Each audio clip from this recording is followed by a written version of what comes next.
अरिहंतादिम करि मंगल करियो महा ग्रंथ करण को पार जाते मिले समाज सब पावे जगत जी निज बाग सदा सुखन निज नो करो प्रकाश देवाहु विधि भव दुख तनि करे छे सतान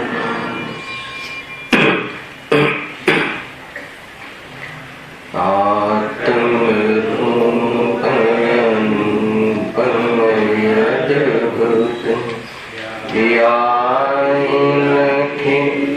भव सिंधु तरो आत्म।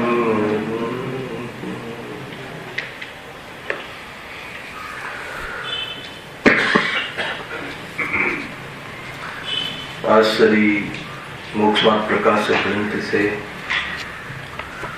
त्रियाधिकार ऊपर આપણે સ્વાધ્યાય ચાલી રહ્યું છે. પેજ નંબર 69 છે. સંસારમાં જીવ ઘણો દુઃખી હોય છે. એના દુઃખોનું વર્ણન સાંભળીને કોઈ જીવ વેદ વિજ્ઞાનથી પ્રેરિત થાય એ અર્થે આની ચર્ચા કરવામાં આવે છે. મનુષ્ય ગતિના દુઃખોનું વર્ણન ટોપિક આપણે ચાલી રહ્યો છે. પૂજ્ય ગુરુદેવ શ્રીના ચઢાળા પરના પ્રવચનોના માધ્યમથી ગયા વ્યાખ્યાનમાં આપણે ઘણી વૈરાગ્યમય બાબતો આપણે ત્યાં વાંચી હતી. बाल अवस्था, युवावस्था, वृद्धावस्था, गर्भावस्था, मनुष्य पर्यायમાં પણ આ અવસ્થાઓમાં જીવ પોતાને ગાયક ન માનતું હોવાના કારણે અનંત દુઃખી થાય છે. એ બધી ચર્ચાઓ આપણે કરી હતી. અહીંયા આગળના પેરેગ્રાફમાં पंडितजी एम कहे छे कि आ बात तो आपने मनुष्य जीवन में थती अवस्थाओं अने अवस्थाओं लक्ष्य करीने जीव घणो दुखी थाय छे ये तो आपने प्रत्यक्ष में देखाय छे एम कहे छे. आ बधी अवस्थाओं थी बचवू होय तो सिद्ध अवस्था में वसी जवू जोईए. सिद्ध बनीने सदाकाल त्यां वसवू जोईए अने एना माटे जे पण कोई वेद ज्ञान रूप आपने पुरुषार्थ अहींया करवानो जे मोको मळ्यो छे आ मनुष्य अवस्था में तक मळी छे ए छोड़वा जेवी नथी.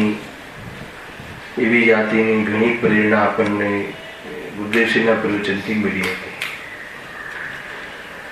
हवे आपणे ज्यांथी विषय छोड्यो छे त्यांथी आगळ विचारीए छीए. Page number 69. अमे अहीं घणुं शुं कहीए? प्रत्यक्ष जेने नथी भासता ते कहेला केम सांभळशे? केवो व्यंग करे छे पंडित जी. घरमांथी काढी मूके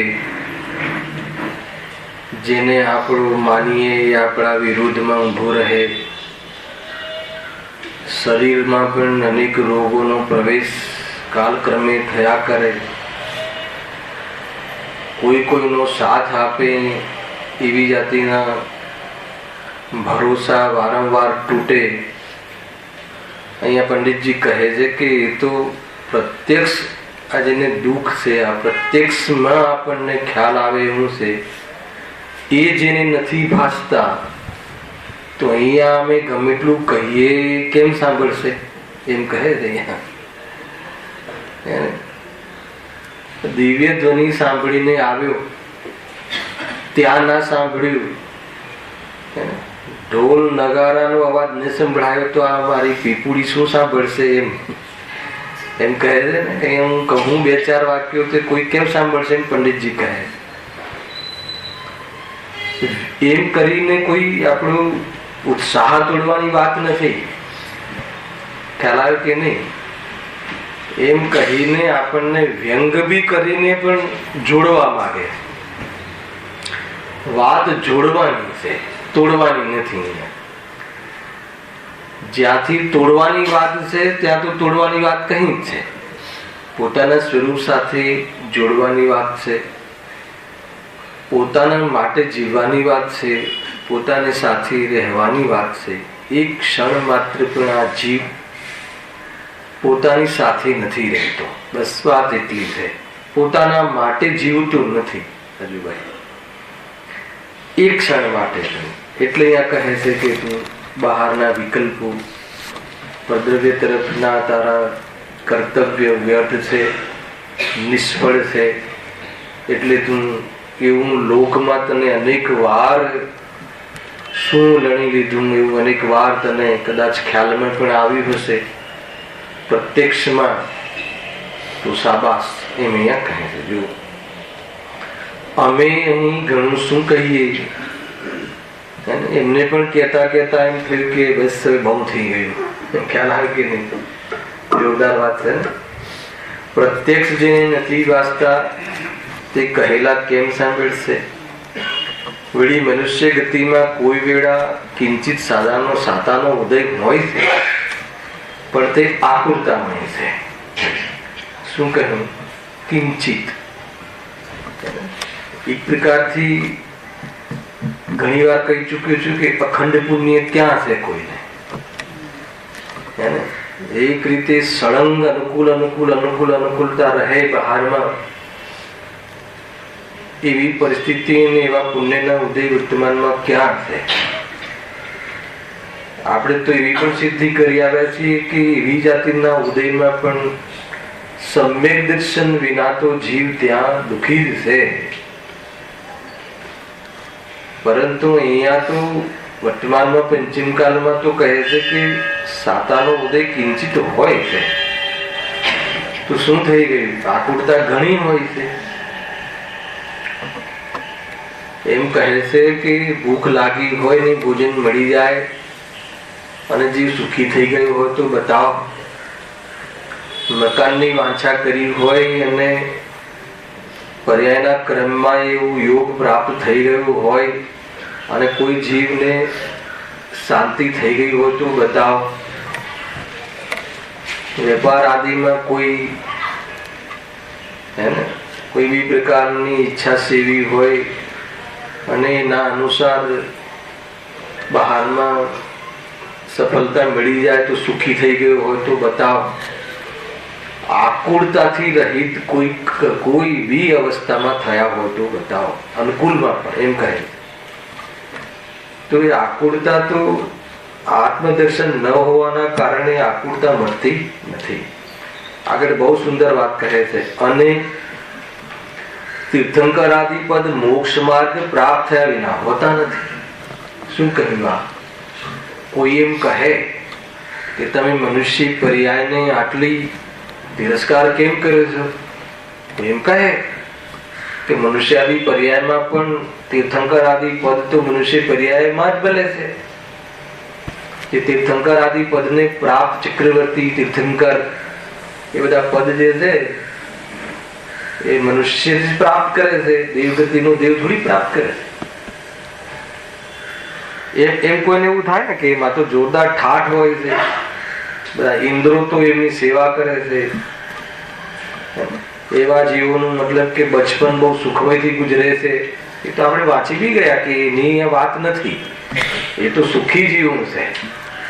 અહીંયા તો જે ગર્ભમાં આવે અને દેહ બુદ્ધિ હોય એ જીવ કેવો દુઃખી થતો હશે.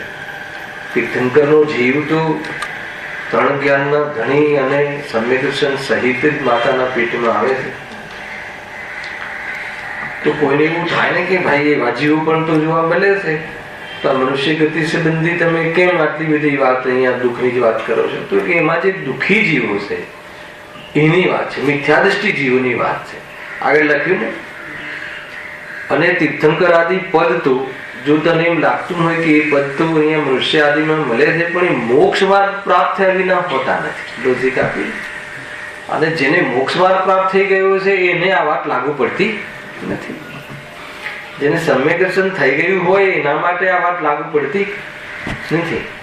આ તો જેને દેહ અને આત્માનું વેદ જ્ઞાન વિવેક જ્ઞાન નથી, પોતાના ચૈતન્ય સ્વરૂપની ઓળખાણ નથી, પરિચય નથી, કદાચ જે જાણકારી છે તો વિશ્વાસ નથી, ખ્યાલ આવે કે નહીં? તો એવા જીવને અહીંયા કહે છે કે તું બહુ દુઃખી થઈ જઈશ. એ રીતે છે વસ્તુ વ્યવસ્થા જે છે પ્રકૃતિ જન્ય, એનો જો વિશ્વાસ કરવામાં આવે તો જીવ બહુ વિરક્ત રહે છે. વેદ જ્ઞાનના પુરુષાર્થની પ્રેરણા મળે છે. અને જો વસ્તુ સ્વરૂપનો વિશ્વાસ આવી જાય તો જીવ સુખી થઈ જાય છે. આ વાત ધ્યાનમાં રાખજો. બહારમાં જે વસ્તુ વ્યવસ્થા છે ને ભાઈ, પ્રકૃતિજન્ય ડોટ ટુ ડોટ છે. કેટલો સમય આ આત્માને આ શરીર સાથે રહેવું, પૂરા જીવન દરમિયાન કોનો યોગ થવો, કોનો ન થવો, થવો તો કેટલો થવો, ધનનું આવું તો કેટલું આવું, કેટલો કાળ રહેવું, કઈ પ્રોડક્ટ ફેલ જવી, કઈ પ્રોડક્ટ સક્સેસ જવી, બધું જ છે. અને બધી પ્રકૃતિની વ્યવસ્થામાં વ્યવસ્થિત છે. અગર જો એ કર્મ થિયરીના આધારથી પણ એ વ્યવસ્થા, આ બધી વ્યવસ્થા છે કે કોણ નક્કી કરતું હશે હર્ષદભાઈ? કોણ નક્કી કરતું હશે આ બધી વ્યવસ્થા? હે ને, તમે એ ફ્લેટમાં 40 વર્ષ રહેવાના છો, એ ફ્લેટમાં પછી મોટો ફ્લેટ મળવાનો છે અને પછી નથી રહેવાનો. આ બધું નિશ્ચિત તેના સમયમાં એટલા સમય પૂરતો આ બધી વ્યવસ્થા છે કે નહીં? તો એ પ્રકૃતિની જે વ્યવસ્થા જે છે, વ્યવસ્થાનો જો વિશ્વાસ આવે તો આ જીવને એવું ન થાય કે મને કેમ આવું મળ્યું અને મને કેમ આવું થયું. અને જો વસ્તુ સ્વરૂપનો ખ્યાલ આવી જાય કે આવું થવા છતાં વસ્તુ સ્વરૂપ શું છે? દરેક પદાર્થ એક પરમાણુથી લઈ અને મહાસ્કંદમાં બિરાજમાન તમામ ભૂતગલ, એક નિગોદથી લઈને સિદ્ધ અવસ્થા સુધીના તમામ જીવ, અર્થાત જીવ બાકીના દ્રવ્ય ધર્મ કાલ આકાશ પોતાના સ્વચતુષ્ટયમાં દ્રવ્ય ક્ષેત્ર કાલ ભાવથી પરિપૂર્ણ છે. જો એ રીતે વસ્તુ સ્વરૂપનો ખ્યાલ આવી જાય, એ વ્યવસ્થાના અંતર્ગત સંયોગમાં કોઈનું આગવું જમવું થાય તો એનાથી સ્વચતુષ્ટય અર્થાત તો દરેક દ્રવ્યના ચતુષ્ટયમાં કોઈ પણ જાતની ખામી થતી નથી. એવો જો વસ્તુ સ્વરૂપનો વિશ્વાસ આવી જાય તો બતાવો રાજેશભાઈ, એવા જીવને દુઃખી કોણ કરી શકે? ચાહે મનુષ્ય પર્યાયમાં અહીંયા જે વર્ણન કર્યું છે એવી અવસ્થાઓ થાય તો પણ કોણ કરી શકે? કોઈ ના કરી શકે. એ અવસ્થાથી પ્રભાવિત જ ના થાય. એ વાત છે અહીંયા. એટલે કહે છે કે તીર્થંકર આદિ પદ તો મોક્ષ માર્ગ પ્રાપ્ત થયા વિના હોતા નથી. એટલે સમ્યક દર્શન થયા વગર આવા ઠાઠ હોતા નથી, એમ કેવું ખ્યાલ આવે? અને એમને એ ઠાઠમાં કઈ સુખ કે એવું લાગતું નથી, એટલે એનાથી કોઈ પ્રભાવિત થતા નથી, એટલે એ તો વિતરાગી થઈને મજામાં રહે છે. એ પણ અહીંયા વાત કરી દીધી. બહુ સુંદર વાત છે. કોઈને એવું થાય ને કે ભાઈ તો તમે આ પર્યાયને તમે એક પ્રકારથી નહીં, કમસે કમ તો એ પ્રમાણે કહ્યું પણ છે, બહુ પુણ્ય કેરા ભુજથી સુખદેહ માનવનું મૂલ્ય કહ્યું તો છે. બીજી લીટીમાં આપણી નિંદા કરી, કઈ શું કર્યું? તો એ અરે તો શું કર્યું? પંચ પરાવર્તન વધાર્યા. એક પણ મોક્ષથી દૂર ગયો કે મોક્ષની નજદીક આવ્યો કે જે મનુષ્ય પર્યાયમાં મોક્ષ માર્ગની એ પ્રકૃષ્ટ એ ઉત્કૃષ્ટ અવસ્થા મુનિ દશા મોક્ષનું સાક્ષાત્કાર પ્રાપ્ત કરવા માટે મળી છે. એ દશામાં આપણે બધાએ મોક્ષના વિરોધ પ્રતિપક્ષમાં બેસીને આપણો સંસાર વધાર્યો છે. એમ અહીંયા કહે એટલે પ્રતિપક્ષમાં બેઠા છીએ આપણે. કઈ રીતે પ્રતિપક્ષમાં બેઠા છે ભાઈ વૈભવભાઈ? આપણે મોક્ષ માર્ગના પ્રતિપક્ષમાં બેઠા છીએ. એ કથન આપણને કેવી રીતે લાગવું પડે? બહુ શાંતિથી વિચાર બતાવો રાજુભાઈ, બતાવો છો. આપણે તો આજે શનિવાર આવે એટલે ક્લાસનું મૂળ આવી જાય એટલે પ્રશ્ન પૂછવા જોઈએ. આપણે મોક્ષના જે મોક્ષના જે સંસારના કારણોનો પ્રેમ સીધી વસ્તુ. તમારી પાસે જે जड़ वैभव है वैभव भाई आपके पास जो बाहर का जड़ वैभव है उसमें खुशी होती ना. એનો અર્થ કે મોક્ષ નથી ગમતો. એનો અર્થ કે બહારના જળ વૈભવમાં આપણો ઉપયોગ બંધાયેલો રહે ગમે છે. એનો અર્થ કે મુક્તિ ગમતી નથી. ખ્યાલ આવે? કુટુંબ કવિલા ભાઈ બહારમાં સારું કુટુંબ મળ્યું છે ને, એ કુટુંબ થી બહાર જવાનું ગમે. એનો અર્થ કે મોક્ષ નથી ગમતો. ખ્યાલ આવે કે તો એ રીતે વિચારો કે મોક્ષના પ્રતિપક્ષી થઈને બેઠા છીએ. મોક્ષ ગમતો નથી તો પછી મોક્ષની વાતો ગમે છે પણ મોક્ષ ગમતો નથી. કયા આધારે કહો? કે મોક્ષના જે કારણ છે વેદ વિજ્ઞાન, સંવત નિજરા, વિતરાગતા, રાગ રહિત થવું, એ તો આપણને ગમતું નથી. અને સંસારના કારણો બધા ગમે છે. આજે આવ્યું તું પરમાત્મા પ્રકાશમાં તો વાત આવશે. આશ્રવ ગમે છે, રાગ ગમે છે, પત્ની પર પ્રેમ ઘણો છે. પ્રેમ હોવો અલગ વાત, પણ પ્રેમ એ જ મારું જીવન છે. એના વગર જીવનને શુષ્ક અનુભવ કરવું હે ને, એ છે મુક્તિ નથી જોઈતી. આને એમ કહે કેવું લાગે? દીકરા દીકરીઓ આમ સરસ કુટુંબ, નાના છોકરાઓ, દાદા કહે, નાના કહે, કોઈ આ કહે, કેટલું આનંદ લાગે આપણને. છૂટું ગમે? કોઈ એમ કહે કે ચલો આવવું છે મોક્ષમાં, તો તમે શું કહો?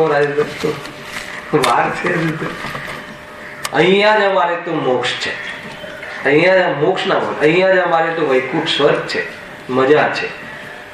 તો આગળ હવે આવવા વાળું ના પછી દેવ ગતિ ના દુઃખો, આના બધી ચોથું પકડ એ છે આપણું. એટલે એક લીટીમાં આટલી બધી પ્રેરણા છે અહીંયા. આપણે બધા મોક્ષ માર્ગના પ્રતિપક્ષી છીએ કે મોક્ષ માર્ગના હે ને પક્ષમાં છીએ.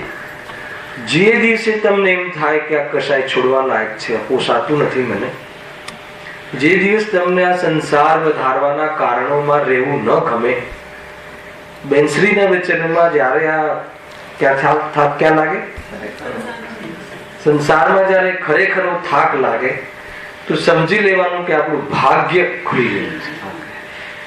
ખરેખરો થાક લાગે એટલે શું? દીકરો કરોડ રૂપિયા કમાઈને આવે અને એમાં આનંદ ન આવે તો સમજી લેવાનું કે તમારે સિદ્ધાલયના દરવાજા ખુલવાના છે. શું વાત કરે છે? ઘરમાં નવી વહુ આવે, ખ્યાલ આવી ગયું બેન? દીકરો નવી વહુ મતલબ વહુ લઈને આવે અને હરખના તેડા ન લાગે તો સમજી લેવાનું કે મોક્ષ માર્ગમાં જવાની પાત્રતા ખુલી ગઈ છે. હું કેમ આ રીતે વર્ણન કરું છું ખબર? આપણે ક્યાં ઉભા છીએ સમીરભાઈ, વેર વી આર, આપણે ક્યાં છીએ એ તો આટલું વાંચ્યા પછી આપણે આપણા પર કસોટી કરવી જોઈએ ને સાહેબ. એ નથી કેતો કે એ બધું ન થાય, એ બધું થાય, પણ એમાં આપણને ઉત્સાહ આવે, એમાં આપણને મજા પડે, એમાં આપણને ઉપાદેય લાગે, એમાં આપણને બધું પ્રેસ્ટિજિયસ લાગે, એમાં આપણને સ્ટેટસ લાગે, એનાથી આપણું અસ્તિત્વ લાગે, એનાથી આપણી મોજૂદગી લાગે, એનાથી હું કંઈક સમથિંગ છું એમ લાગે. બધી ભાષાઓ આવી ગઈ, એને જે ભાષા બોલતા. તો શું સમજવાનું કે મારા માટે મોક્ષના દરવાજા હજુ ખુલ્યા નથી. ખુલ્યા નથી કે મેં ખોલ્યા નથી, મેં દરવાજો હજુ ખોલ્યો નથી. ચાવી જે છે એ મેં સમુદ્રમાં નાખી દીધી છે.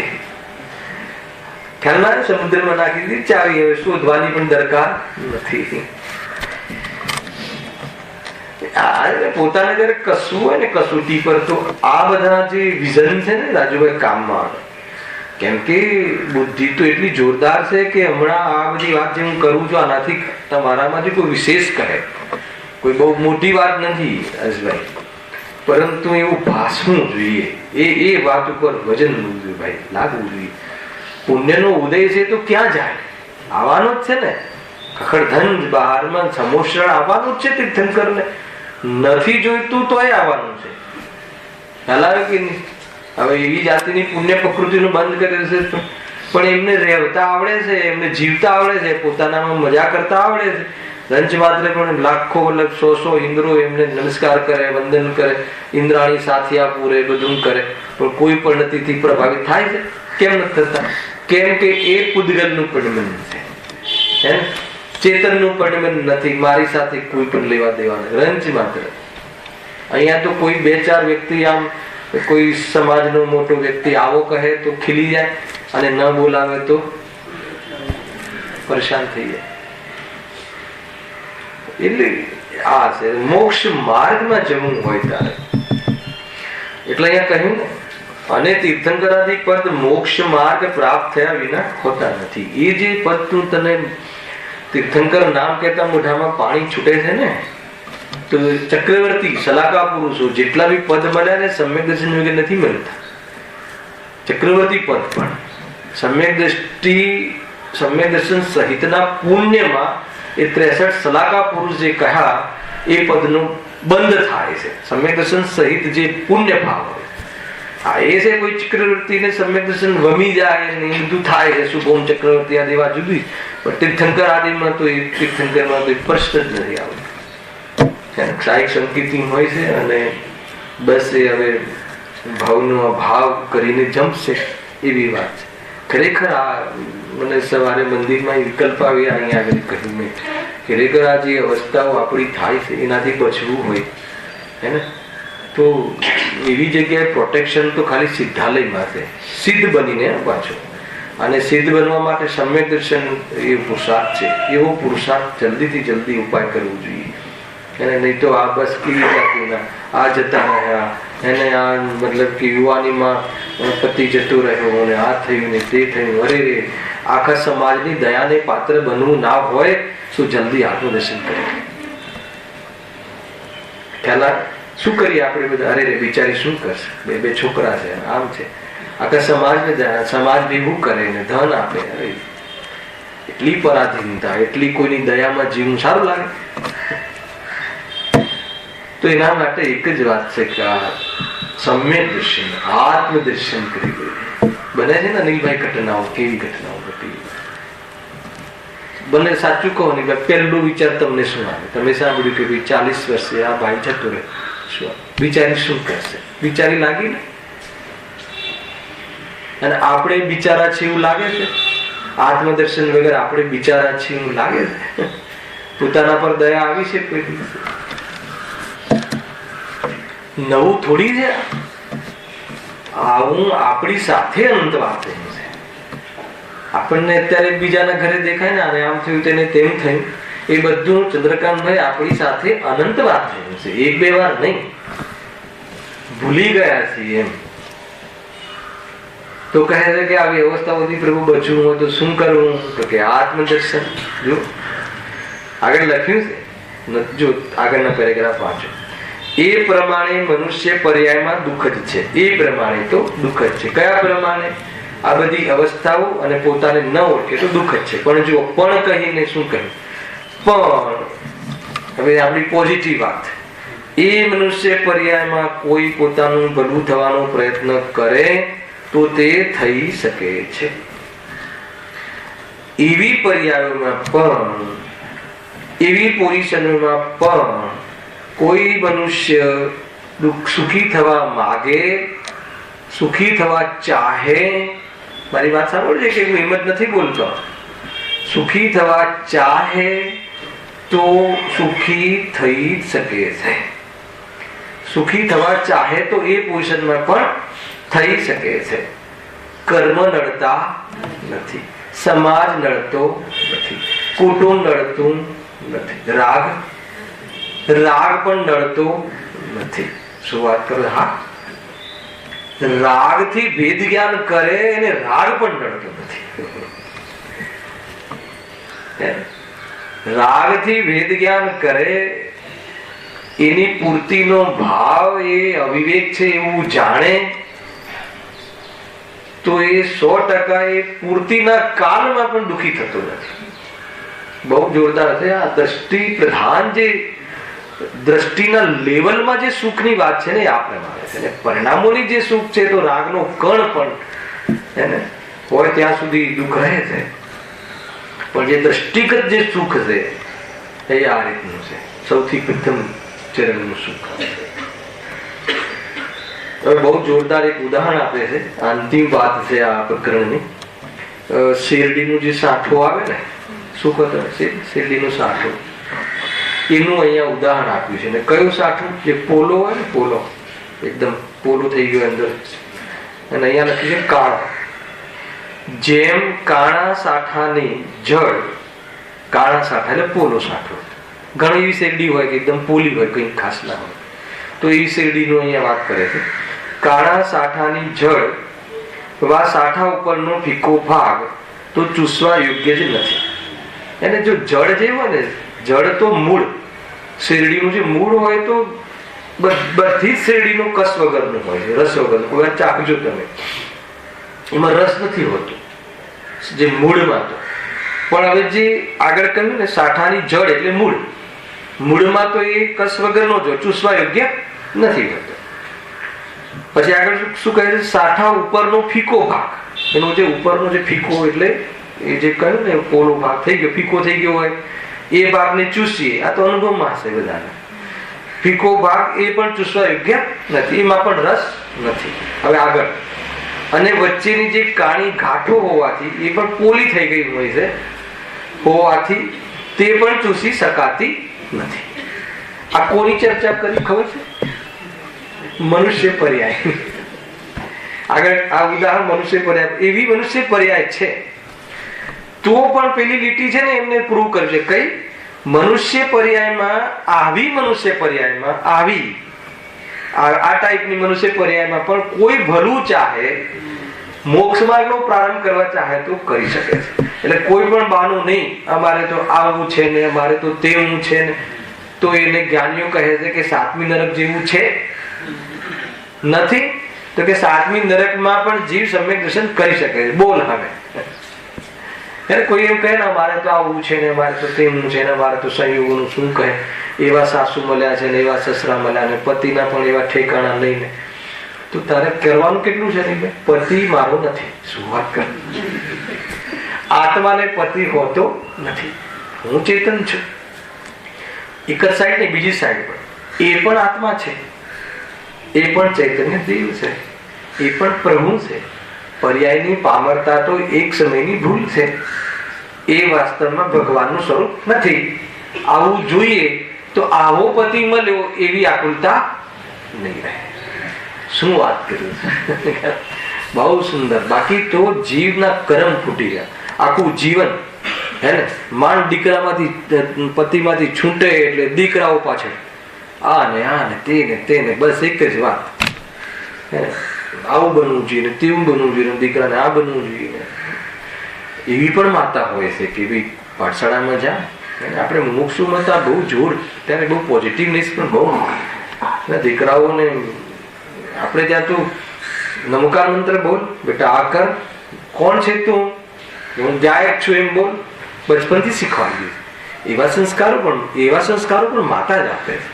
એવું નથી કે નથી, પણ આ તો કોઈ ખૂણે ખાંચરે કોઈ રહી ગયું હોય કોઈના મગજમાં કાંઈ, તો આ નીકળી જાય.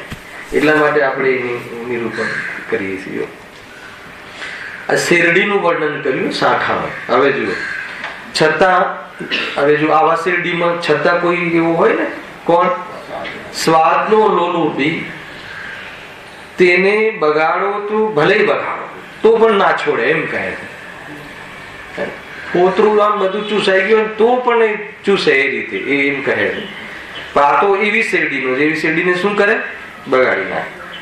પણ પરંતુ જો તેને વાવવામાં આવે, સાંભળો, બહુ મૂળ વાત કરી છે, બહુ ઊંચી વાત. વાવવામાં આવે તો તેમાંથી ઘણા સાઠા થાય અને તેનો સ્વાદ પણ ઘણો મીઠો આવે. રાકેશભાઈ, ટુકડીમાં આવે છે એવી શેરડીને જો તમે ઉઘાડો, હવે આ શેરડીની જગ્યાએ કોની વાત છે? મનુષ્ય પર્યાય પર લાદશે. હવે જો તેમ, હવે આપણા ઉપર કટાવે છે, તેમ મનુષ્યપણામાં બાળ અને વૃદ્ધપણું તો સુખ ભોગવવા યોગ્ય જ નથી. ત્યાં શું કહ્યું હતું? એ પોલા સાઠાની જળ અને ઉપરનો ભાગ તો ચૂસવા જેવો જ નથી. એટલે અહીંયા શું કહ્યું કે બાળપણ અને વૃદ્ધાવસ્થા, ઉપર નીચેની અવસ્થાઓ થઈ ને, એ બંને તો શું કહ્યું છે? તો સુખ ભોગવવા યોગ્ય જ નથી. એ તો આપણે આગળ જોઈ લીધું, બરાબર છે. લૌકિક સુખ બી કઈ એમાં દમ નથી. વચ્ચેની અવસ્થા કઈ છે? યુવા અવસ્થા. એ પણ કેવી છે? પોલી છે. એ લખ્યું રોગ અને ક્લેશ આદિથી યુક્ત હોવાથી ત્યાં સુખ ઉપજતું નથી. એમ લઈ લો, અહીંયા રોગ કરતા બી ક્લેશ આદિ, ત્યાં પણ જવાબદારીઓથી દબી ગયેલો હોય. હવે યુવાન થયો એટલે હવે મોટો થયો, ક્યારે સંભાળીશ? ચાલુ ઘરમાં સ્લોગન હલાવે કે નહીં, હે ને?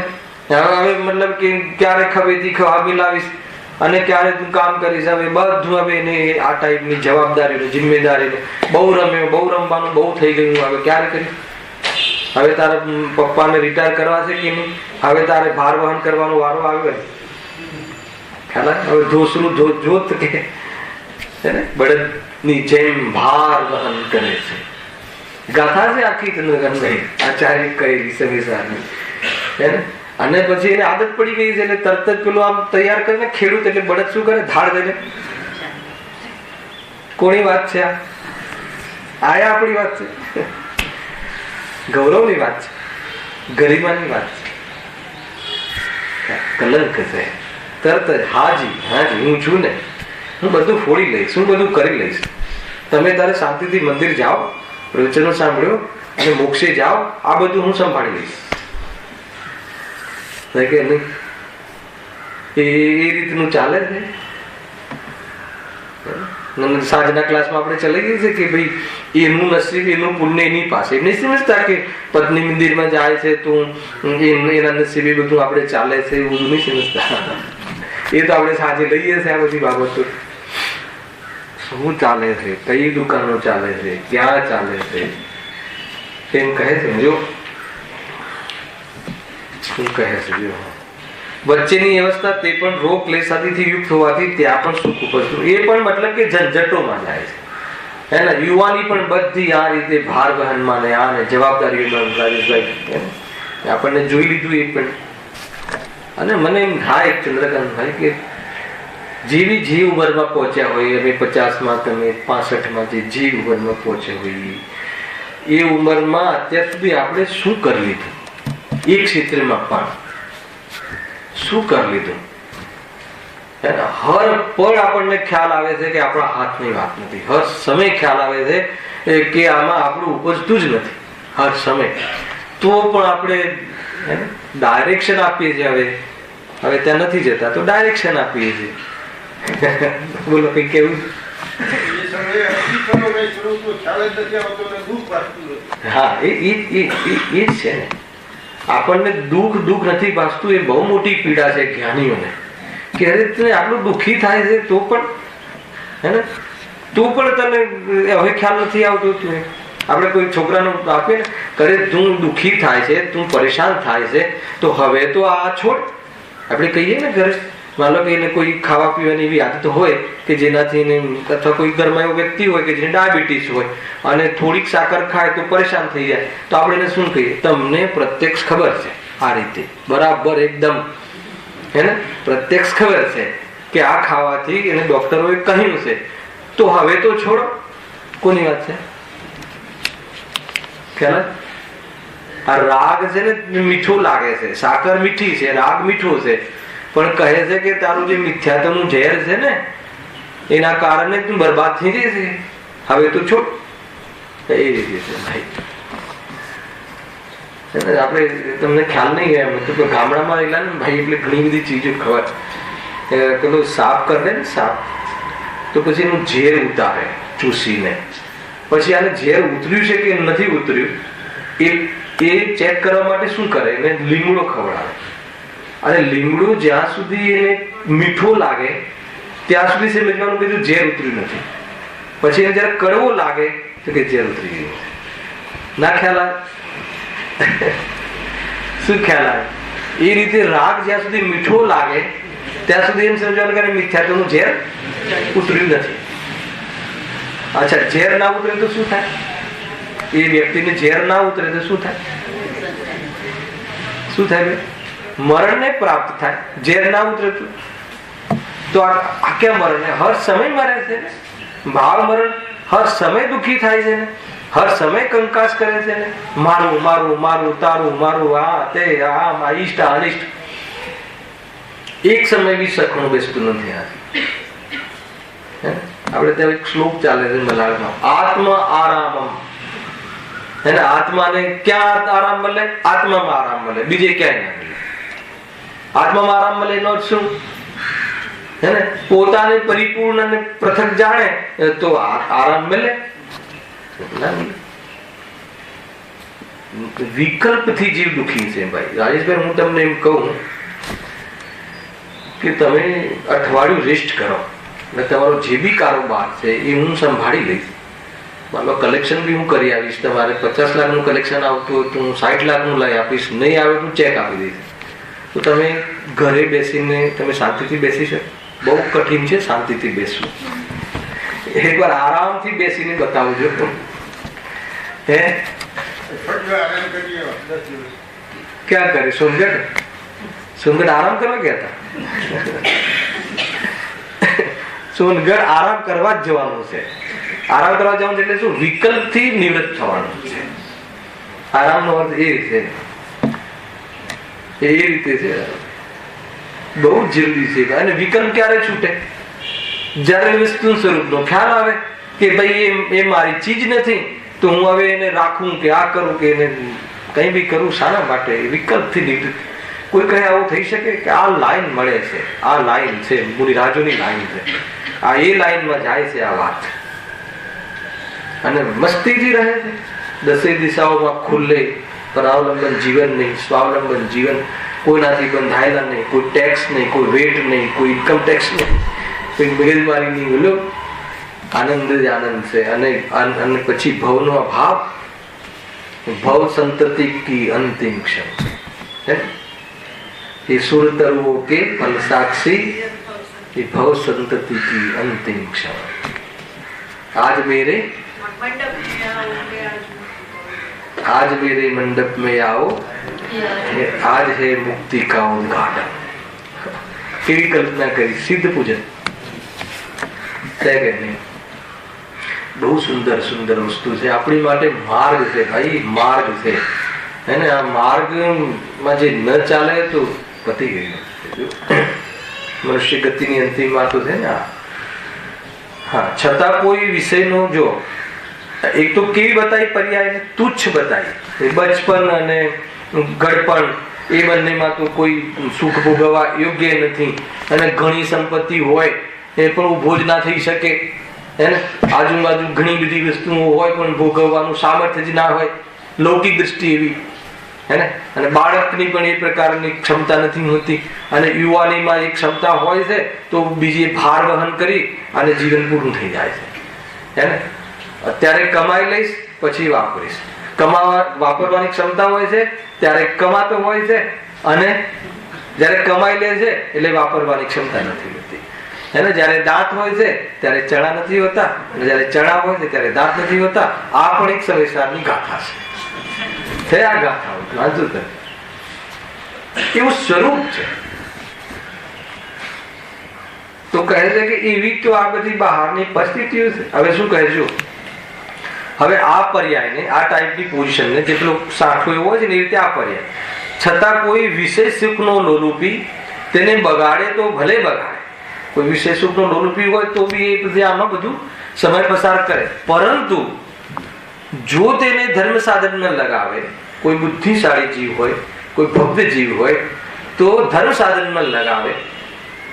મને ઘણી વાર એવો વિચાર આવે શૈલેષભાઈ કે આપણે જે સરહદ પર સૈનિક હોય છે ને, એને તો ખબર જ છે ને ગોળી આવવાની છે, તો કેટલું હશે, મરવાનું જ છે ને એક વખત. તો હું એમ ના કહું કે મોક્ષ માર્ગ માટે બી આપણે એકવાર એ વિજાતિની ચેલેન્જ કરીએ, એકવાર તો જવાનું જ છે ને, ખ્યાલ, એકવાર તો મરવાનું જ છે ને, ખાલી મરણ નહીં, આ બધું છોડવાનું જ છે ને. તો શું કરવા પછી એ સંબંધી ઉપયોગ બગાડવો અને આમાં ન લગાવવો શાના માટે? એકવાર એવી હિંમત કરીએ તો શું થાય? આમે બધું છોડવાનું જ છે ને એવું એક વખત વિચારીએ તો. પણ આ છોડીને પાછું શું કરવાનું ધ્યાન રાખજો, નહીં તો પછી ઘણા બીજા બજારો ખુલી જાય છે. હા, નહીં કહેવાનું શું છે કે આપણે બુદ્ધિથી જે વળગ્યા છીએ, તો બુદ્ધિથી વિચારતો અહીંયા કહ્યું ને, કોઈ જેમ કે આ જો બચપન કેવું, આપણી આ પર્યાયનું બચપન કેવું, બુઢાપો કેવો, હવે આપણી યુવાનીમાં પણ શું કરીએ છીએ, તો એમાં એને આ બધી વિષય સુખમાં ભ્રમથી સુખ માનીને લગાવી દેવું, એના કરતા બુદ્ધિથી આપણને તત્વ જ્ઞાન મળ્યું છે, તત્વ અભ્યાસ કરી અને એને ધર્મ સાધનમાં લગાવીએ. એકવાર એમાં આજથી જ નક્કી કરીએ કે કાંઈ નહીં, એમાં સમજો કે આપણે ફકીર છીએ, એમાં સમજો કે આપણે બધું ડૂબી ગયું છે. ઘણા લોકોને એવા પાપના ઉદય હોય છે કે આખી જીવન એક બી પૈસો નથી મળતો, તો આપણે એવું સમજો કે આપણે એવો ઉદય છે. તમે સમજી લો કે એમ સમજીને શું કરવાનું કે તત્વ અભ્યાસમાં લાગો. અને એક વખત તો એકવાર આ ગેમ ખેલવાનો શું વાંધો છે? એકવાર બાજી લગાવીએ આપણે, રાકેશભાઈ, એકવાર લગાવીએ શું વાંધો? એકવાર લગાવી જોજો, અને ફાયદો ના થાય ને તો મારી પાસે આવો, વાત કરવા. મને એટલી ખાતરી છે કે ફાયદો થશે જ, એટલા માટે કરું છું ચેલેન્જ છે. કેમ કે એની મસ્તીમાં રહેશે, કોઈ જાતની કોઈ જવાબદારી નહીં, કોઈ છે નહીં. આપણે જવાબદાર નથી કોઈ ચીજ માટે, મફતની જવાબદારી લઈ લઈએ છીએ કે આ મારું ને હું સંભાળીશ નું કરીશ નું. સંભાળી શકતો નથી ને સંભાળવાની જવાબદારી લે એટલે પરેશાન થઈ જાય. નહીં, આવું જો આ રીતનું બોલ્ડ વિચાર, આ બોલ્ડ વિચાર છે, ખ્યાલ, આ વીર્ય છે, અને આમાં શૌર્ય જોઈએ. બહુ કમાવામાં વીરતા નથી, એક પણ વસ્તુની મારે જરૂરત નથી, એમાં વીરતા છે. સમજી લે, શૌર્ય છે એમાં. અને એવા જીવોને દુનિયામાં પૂજ્ય છે, અને મતલબ કે એવા જીવોને લોકો યાદ કરે છે, એના ગુણ ગાય છે કે નહીં દુનિયામાં? કે નહીં, આને કશું જ નહીં, કશું જાણે એકદમ કોઈ અહંકાર નહીં, જાણે કોઈ વસ્તુ પ્રત્યે લગાવ જ નહીં. દુનિયામાં એવો જીવ વખણાય, તારીફ કરતા હોય. તારીફ માટે નથી કહેતો, પણ ગુણ તો છે ને એ ટાઈમ. કાલે મેં ધીરની ચર્ચા કરી હતી ને, ત્યાં એક ધીર વિશેષણ પર આખું પ્રવચન લીધું મિલાનમાં. એ છે ભાઈ. હા, છતાં કોઈ વિશેષ સુખનો લોલુપી તેને બગાડે તો ભલે બગાડે, પરંતુ જો તેને ધર્મ સાધનમાં લગાવે તો તેથી ઘણા ઉચ્ચ પદને પામે. ઉચ્ચ પદ એટલે ગુણસ્થાન લેજો. પેલા પદ બી તો મળે જ મફતમાં, ચક્રવર્તી આદિ તો, પણ ગુણસ્થાન એક ગુણસ્થાન આરોહણ કરે છે ને, એવા ઊંચા પદ મળે છે. ત્યાં ઘણું નિરાકુળ સુખ પામે, માટે અહીં જ પોતાનું હિત સાધવું. ક્યાં? અહીં એટલે જ્યાં ઉભા છો ત્યાં, અને મોક્ષ માર્ગમાં બે વસ્તુ છે ને. માટે અહીં પોતાનું હિત સાધવું, પણ સુખ થવાના ભ્રમથી આ મનુષ્ય જન્મને વૃથા ન ગુમાવશો. એટલે જેવી પર્યાય મળી છે ને, જેવું કરવાનું શું છે ભાઈ? આ અવસ્થા જે છે, આ બાળ અવસ્થા, યુવા અવસ્થા, વૃદ્ધાવસ્થા, એ અવસ્થા, એ ધર્મ, એ યોગ્યતા, એ વિશિષ્ટતાઓ મારી નથી. એ શરીરને લઈને આત્મા ત્યાં રહ્યો છે, તો આત્માની કહેવાય છે, એટલે એ વ્યવહાર છે. એ તો એનું શું છે, પેકિંગ છે, એ વસ્તુ નથી. ખ્યાલ? અને એ વસ્તુનું સેવન કરવું હોય તો પેકિંગ છે, એને ત્યાગ કરવો પડશે. તમે કોઈ ફર્સ્ટ ક્લાસ તો એકદમ ટોપ વસ્તુ લાવો, એનું પેકિંગ, આજકાલ પેકિંગ નો જમાનો છે, એને પેકિંગ થી જીવ એટ્રેક્ટ થઈ જાય છે, એટલે ફસાઈ જાય છે. અને આપણે બધા પેકિંગ થી જ ફસાઈએ, આ પેકિંગ થી જ ફસાઈએ છે ને, એમ કેવું. તો કોઈ પ્રોડક્ટ લાવો તમે, તો એનું બોક્સ કે જે બી હોય ને, એ અપનાતું એટ્રેક્ટિવ બનાવીએ તો એ વ્યક્તિ લઈ જાય. હવે તમને એટલું સરસ બોક્સ હોય કે નહીં આને ખોલાય જ નહીં, આને ખોલાય જ નહીં, તો અંદર કુકર લાવ્યા હોય પછી ક્યારે યુઝ કરશો? ખ્યાલ એવું છે. તો એ રીતે આ પેકિંગ, તો કે એ યુઝ કરવું હોય, સેવન કરવું હોય પ્રોડક્ટનું, તો એ તમારે પેકિંગનો ત્યાગ કરવું પડશે. એ પ્રમાણે અહીંયા પણ આ આત્માનું પેકિંગ છે, આત્મા નથી. આ છે ને આત્માનું પેકિંગ છે, વેસ્ટ છે, અને એ આત્માનું સ્વરૂપ નથી. તો ત્યાંથી જ તમને પેકિંગ છે એમ કહેતા જ તમને આ વૃદ્ધાવસ્થા આવી છે ને, એનાથી તમને ઓટોમેટિક વિરક્તિ થઈ ગઈ. આ તો પેકિંગ છે, હું નથી. હું ગરડું થઈ ગયો, હું ગરડું થઈ ગયો, હું ગરડું થઈ ગયો, એ નમો છે. અને એકવાર મેં કહ્યું હતું ને, ઠંડી વસ્તુ જુદી છે. મને ઠંડી લાગે છે ત્યાં મોહ પ્રવેશ કરવી. ભૂખ વસ્તુ, ક્ષુધા કોનો રોગ છે? ભૂખ લાગવી, ક્ષુધા દેહનો ધર્મ છે. પણ મને ભૂખ લાગી એ કોનો ધર્મ છે? અધર્મ છે, એ ધર્મ છે. એવું કોને ધારણ કર્યું? મિથ્યાત્વ જીવે ધારણ કર્યું, એ અધર્મ છે. આ રીતે છે. તો બહુ જબરદસ્ત વિચારવા જેવું છે. એ પ્રમાણે અહીંયા મનુષ્ય ગતિ વાળો ટોપિક આપણે સમાપ્ત થયો. 10 મિનિટ છે આપણી પાસે. દેવ ગતિના દુઃખોનું વર્ણન આપણે અહીંયા આજે પ્રારંભ કરીએ છીએ. હવે કોઈને એમ થાય કે ચલો દેવગતિમાં તો મજા હશે, કોઈને એમ થાય, કોઈને થાય દેવગતિમાં તો જલસા જ હોય ને, મન વાંછિત ચીજો મળી જાય છે. એમાં કોઈ તો ભોગ ભૂમિ છે, પાછી કર્મ ભૂમિ તો છે જ નહીં. ત્યાં તો બધું ભોગવવાનું છે. ત્યાં કોઈ કામ બામ કરવાનું નથી. ત્યાં કોઈ ચલો તમે મનુષ્ય પર્યાયમાં બહુ બધી ધુલાઈ મારી કરી, નોકરી છે, આ છે, તે છે, પણ ત્યાં તો કશું કરવાનું નથી. એ તો બધી ભોગ ભૂમિ છે. જેમ જેમ મન વાંચી જે ઈચ્છા થાય બધી વસ્તુઓ ત્યાં તો પ્રાપ્તિ થઈ જાય. તો પછી ત્યાં તો મજા આવે. તો આગળ અહીંયા કહે છે, હેડિંગ શું આપ્યું છે? દેવ ગતિના સુખોનું વર્ણન. સાગર શું લખ્યું છે? એમ લખ્યું હશે, ઇમેજિંગ કર. દેવ ગતિના દુઃખોનું વર્ણન. ભાઈ ત્યાં પણ કોઈ સુખ તો સમ્યક દર્શન વગર ક્યાંય નથી, એ ધ્યાન રાખો. મિથ્યા દર્શન ને લઈને દેવગતિમાં પણ દુઃખ છે. વાંચી છે જો બે ત્યાં ગાથાઓ કહી પણ છે છેડાણામાં. એક આ પહેલી લીટીમાં જે કહ્યું છે, ભવન ત્રિદેવ, જે ભવનવાસી, યંતરવાસી અને જ્યોતિષ છે. અને ચોથો વિમાનવાસી. જો વિમાનવાસી હું થાવ, સમ્યક દર્શન વગર દુઃખ પાવ. વિમાનવાસી થવું તો પણ. અને આ નીચે ભવંત્રિકાદી તો મિથ્યાત્વ, ત્યાં મિથ્યા દ્રષ્ટિ જ ઉપજે છે. 3 જે છે ને, ભવનના વાસી, પછી જ્યોતિષ અને વ્યંતર. અને જે મિથ્યા દ્રષ્ટિ કોઈ વ્યક્તિ બહુ કસાયની મનતા કરી હોય તો ત્યાં ઉપજે છે. અને જે ઉપરના દીવો છે, જે વિમાનવાસી, 16 સ્વર્ગ અને અનુત્તર ને અનુદિશ ને જે સર્વાસિદ્ધિ આદિના 5 જે વિમાનો કહ્યા, એ બધા વિમાનવાસી દેવો છે. તો 12મા સ્વર્ગ સુધીના જે વિમાનવાસી દેવો છે ને, તો ત્યાં તો મિથ્યા દ્રષ્ટિ બી ઉપજે છે. ગ્રહિત મિથ્યા દ્રષ્ટિ. અને નવમી ગ્રહવેકમાં 16 સ્વર્ગ પછી નવમી ગ્રહવેક સુધી તો અગ્રહિત મિથ્યા દ્રષ્ટિ બી ઉપજે છે. શું કહ્યું? ત્યાં સમ્યક દ્રષ્ટિ પણ જાય છે, પણ મિથ્યા દ્રષ્ટિ પણ ત્યાં સુધી જઈ શકે છે. આપણે તો બધી પ્રચલિત છે ગુરુદેવની એ ગાથા તો, હે ને?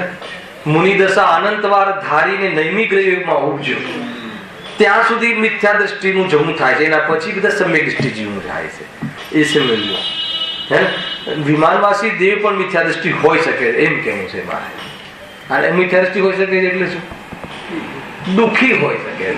વિમાનવાસી દેવ હમણાં આવશે પહેલા સ્વર્ગના કેટલા વિમાન, 32 કરોડ વિમાનો છે. સૌ ધર્મેન્દ્ર એક વિમાન એટલે આપણે અહીંયા પેલું જેટ બેટ જેવડું નહીં, એક નગર હોય વિમાન. એક વિમાનમાં અસંખ્યાત દેવો એના સેવા કરતા હોય. એવી જાતિના ઠાક હોય છે ત્યાં. તો પણ મિથ્યા દ્રષ્ટિ હોય તો દુઃખી. ગજબની વાત છે ભાઈ. દેવગતિમાં જ્ઞાનાદિકની શક્તિ અન્ય કરતા કંઈક વધારે હોય છે. અહીંયા થોડું વધારે આવશે, પણ સિદ્ધિ કરશે દુઃખની. બહુ જોરદાર ચર્ચા છે આમાં, બહુ જોરદાર ચર્ચા છે. જો દેવગતિમાં જ્ઞાનાદિકની શક્તિ અન્ય કરતા કંઈક વધારે હોય છે. સૌથી પહેલા જ્ઞાન જ લઈએ, કેમ કે જ્ઞાનાવરણી હોય છે ને, કેમ કે ત્યાં અવધિ જ્ઞાન હોય છે. નારકીને બી અવધિ જ્ઞાન હોય છે, પણ આમને પણ અવધિ જ્ઞાન હોય છે. પછી બધી શક્તિ, ગમન શક્તિ, વિક્રિયા શક્તિ, એ બધી દેવોને વિશેષ હોય છે અન્ય જીવો કરતા. હે ને? દેવગતિનો દેવને ફર્સ્ટ ક્લાસનો પાસ હોય છે, એમ સમજી લો. ચારે ગતિમાં જઈ શકે. દેવગતિનું. નરક ગતિમાં પણ વૈકૃત શરીર હોય છે, પણ એ નરકની બહાર નથી જઈ શકે. દેવગતિનો જીવ બધે વિઝિટ લઈ શકે, અહીંયા પણ આવી શકે. કયા જીવ આવે છે? અહીંયા આગળ આવશે વ્યંતર દેવ, બહુ કુતૂહલ કરવા આવે છે. પંચમ કાળની મુખ્યતાથી વાત છે ભાઈ. એક વાત સમજો કે જે એક ચંદ્રગુપ્ત મૌર્યમાં જે આવેલા સપના, એમાં એક સપનું એવું આવેલું કે વિમાન દેવગતિમાં પાછું જતું દેખાય. વિમાન એક સપનામાં. તો એને પૂછ્યું મુનિરાજને કે હે મુનિરાજ, આ સપનાનું શું ફળ છે? તો મુનિરાજે કહ્યું કે હવે પંચમ કાળમાં અહીંયા વિમાનવાસી દેવોનું આગમન નહીં થાય. સમજમાં આવે ને શું કહેવા માંગુ છું? એટલે વિમાનવાસી એટલે એક સ્વરથી ઉપરના આવશે જ નહીં.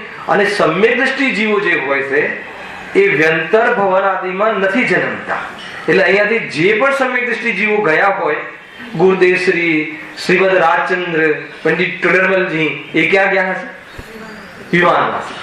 અને આગમના પ્રમાણમાં જોઈએ તો અહીંયા પંચમકાળમાં એનું આગમન થતું નથી. ઘણા જીવોને ભ્રમ હોય છે કે આવે છે તે છે, કૃષ્ણ નથી. ભાસ થાય કોઈને. તમે ગુરુદેવની બહુ નિકટતા હોય ને તો તમને એમ લાગે ગુરુદેવ સપનામાં આવ્યા અને અહીંયા ખરેખર આવ્યા અને મને સમજાવી ગયા. એવું હોતું નથી. અહીંયા આવો એ કઠિન છે. આવતા નથી પંચમકાળની. ઘણા લોકોને ભાસ થઈ જાય છે. વ્યંતર દેવો આવે છે અને પંચમકાળમાં તો વ્યંતર બી ક્યાં, પહેલા તો ગામડામાં ભાઈ અમે રહેતા ને તો ગલી ગલીમાં ઘેર ઘેર કોઈ ઢૂંઢતું જ હોય. આવે કોઈ એકાદને તો લાગેલું જ હોય વ્યંતર. એ કુતૂહલ કરે, એના શરીરમાં પ્રવેશ કરે, એને બહુ પરેશાન કરે. વ્યંતર દેવોના કામ જ એ છે, નિકૃષ્ટ દેવોના. એ શરીરમાં પ્રવેશ કરી જાય આપણા શરીરમાં. અને તિર્યંચો અને મનુષ્યને તો બહુ પરેશાન કરે દેવ. અને કોઈ સપોર્ટેડ બી દેવો હોય પણ શું મતલબ છે? દેવોને બોલાવવા હોય તો આવી શકે, કોઈ બહુ મોટી વાત નથી. આવે દેવો અહીંયા ફરતા હોય. વ્યંતર દેવ તો મધ્યલોકમાં, દ્વીપ સમુદ્રો, સ્મશાનમાં, ઝાડમાં, પીપળના ઝાડમાં, એટલે લોકો એને દેવ માને છે, પૂજે છે વ્યંતરને. તમને ખ્યાલ નહીં પીપળાના ઝાડ કેમ રહીએ છે અને દેવ કેમ માને છે? એમાં વ્યંતરનો વાસ હોય. વ્યંતર દેવો એવા પીપળાના ઝાડમાં, સ્મશાનોમાં વસતા હોય છે મધ્યલોકમાં. ઉપરના 16 સ્વર્ગમાં તો બધા વિમાનવાસી દેવો હોય છે. અને જે નરકની જે બે ભૂમિ હોય છે ને, ખર ભૂમિ ને પંગ ભૂમિ, નરકની પૃથ્વીના 3 ભાગ, એમાં ઉપરની 2 ભૂમિ પર ભવનવાસી દેવો રહે છે. 10 પ્રકારના અસુર આદિ દેવો રહે છે. અને બહુ બધી તમે તત્વસૂત્ર વાંચી લેજો, હું તમને થોડી થોડી જાણકારી આપું. ત્યાં ભવનવાસી ને અસુર દેવ, રાક્ષસ દેવ બધા રહે છે. અને વ્યંતરના પાછળ 10 બીજા ભેદ છે. કેટલા છે? 8 ભેદ છે. હા, એમાં પિચાસ ને પેલા ભૂત એ વ્યંતર દેવ નો ભેદ. ભૂત પ્રેત આવે ને જે એનો છે, એ વ્યંતર દેવો જે આવે તો વસે, આવે ને વસે, બોલાવો તો આવે બી ખરા. એ ફરતા હોય તો આવી જાય ધાડ થઈ. તો આવીને શું કરે?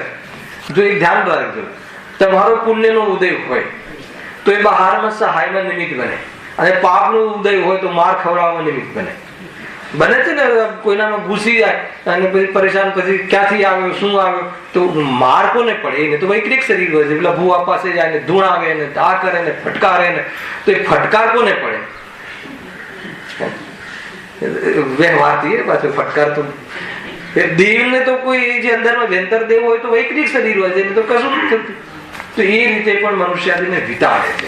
એ તો પણ એને લેનદેન હોય ભાઈ, લેનદેન હોય ને એ રીતનું. કોઈ બહુ પ્રેમ હોય ને બહુ આસક્તિ હોય ને તો આવી જાય ને, બહુ મતલબ કે કદાચ એવા વેરથી ગયો હોય તો ત્યાં એ નિકૃષ્ટ વ્યંતરમાં જન્મે. ત્યાંના દેવોના અંદરમાં હોય પણ ક્યારેક જેમ અહીંયા કેમ પેલા ભાઈ લોકો હોય એ રીતે આવી જાય નીચે. અહીંયા તાજો જ ગયો હોય ને એકદમ કોઈને વેરથી ગયો હોય તો આવી જાય, આવીને પરાક્રમ બી કરે. બહુ મોટી વાત નથી એમાં. એ આવું બધું તમે વાંચજો, બધું છે વ્યંતર. મને એક વાર બહુ પહેલા વર્ષો પહેલા એક ભાઈ આવેલા તો મને કે તમને મળવું છે. મને કે વ્યંતર જેવું કઈ હોય છે? મેં કીધું હોય છે ને, કેમ ના હોય? એ દેવગતિનો દેવ છે. પણ એ વિતાડે. મેં કીધું તમે તમારે કોન્ટ્રાક્ટ કર્યો હોય તો વિતાડે. તમે એની સાથે કોન્ટ્રાક્ટ કર્યો હોય તો 100% વિતાડે. બાકી તમે કોન્ટ્રાક્ટ કર્યો એટલે હું તમારી સાથે રહેતો હોય તો મને જરા પણ પરેશાન ના કરે. બાજુની તમારી પથારીમાં જ બાજુમાં હું સૂતો તો બી પરેશાન ના કરે. એવું સ્વરૂપ છે વ્યંતરોનું. આજે પાછા આજે બતાવે છે ને વ્યંતરો, એ બધું જે પિક્ચરોમાં ને જે શું ટીવીમાં એ ટાઈપના વ્યંતરો સુંદર બી દેખાતા હોય છે. એ તો દેવ છે દેવગતિના. આ બધા ભૂતળા છે, આ જે કાળી માતા છે, અંબે માતા છે, એ બધા ભૂત પ્રેત ભેદ છે, વ્યંતરનો ભેદ છે. જે લોકો પૂજે છે ને, માતાઓને માને છે ને, અમારી કુળદેવી ને આ ને કુળદેવી, એ તો વ્યંતર છે, મિથ્યાદૃષ્ટિ દેવી છે. અને તો નામ કાયમી રહે અંબે માતા, જી બદલતો રહે, બીજો જીવ આવી જાય. આ બધું સમજવા જેવું છે. હજુ ઘણા સમાજમાં કુળદેવી થી બહાર નથી આવ્યા. લગ્ન કરાવીને કુળદેવી ને મળી આવ, શું કર? શાના માટે? વિતરાગી દેવ પાસે મોકલો ને કે લગ્ન ના ભાવ છૂટી જાય, ક્યારે લગ્ન ના કરવું પડે ને આ રીતે દુઃખી ના થાય. આરાધના કરે, પતિ પત્ની આરાધના કરે, હે ને, એ કારિકાનો ભાવ ભાવે, અર્થાત તો બધા જ સિદ્ધ અવસ્થાનો ભાવ ભાવે, અને શરૂઆત કરી દે. એ રીતે ઘણી બધી વાતો છે. આ વિષયને હું કાલે ઓર ખુલાસા બન લઈશ. અને બહુ સુંદર છે. આમાં જીવ ક્યાં ઉભો છે ને ક્યાં ઘણી બધી ભ્રમણાઓ ચાલતી હોય છે. અમારે આ ભાગ હયા તો દેવ થઈને આવે છે ને અહીંયા રહે છે, અને આવી ગયા તો શું થઈ ગયું? એક વાત ધ્યાન રાખજો, જેનું નામ તમે લો છો ને અહીંયા નથી આવી શકતા. એ ભૂલ નહીં કરતા, બદનામ નહીં કરો. શ્રીમદ રાજચંદ્ર છે, ગુરુદેવ શ્રી છે, જે એમના પ્રત્યે આપણને બહુ પ્રેમ રહ્યો. અને એ વિમાનવાસી દેવો છે, એ દેવોને ફુરસત છે અહીંયા તમારા ઘરે આવીને તમારા રોટલા સંભાળે. અહીંયા ના સંભાળ્યા તો હવે આવી સંભાળે. તું છે નહીં, મૂર્ખતા છે, ધ્યાન રાખજો. એ રીતનું ગ્રહિત મિથ્યાત્વનું પાલન નહીં કરે. ભાઈ આપણે તો વિચાર ને, હજારો દેવો સેવા કરે તો કરે, ધ્યાનમાં રહો, મગ્ન રહો, આવે ને જાવે. મને તો સેવા કરાવવાનો ભાવ જ નથી. કોની સેવા કરે? કોઈ દેવોથી પ્રભાવિત થવા જેવું, આ ચમત્કારથી પ્રભાવિત કોઈ દિવસ આત્માથી થાય ન થાય. આવે તો આવે, આવે તો આવે ને શું છે, આવીને વાત કરીને જતો રહે. એ બહુ મોટી વાત નથી. સહેજાનંદ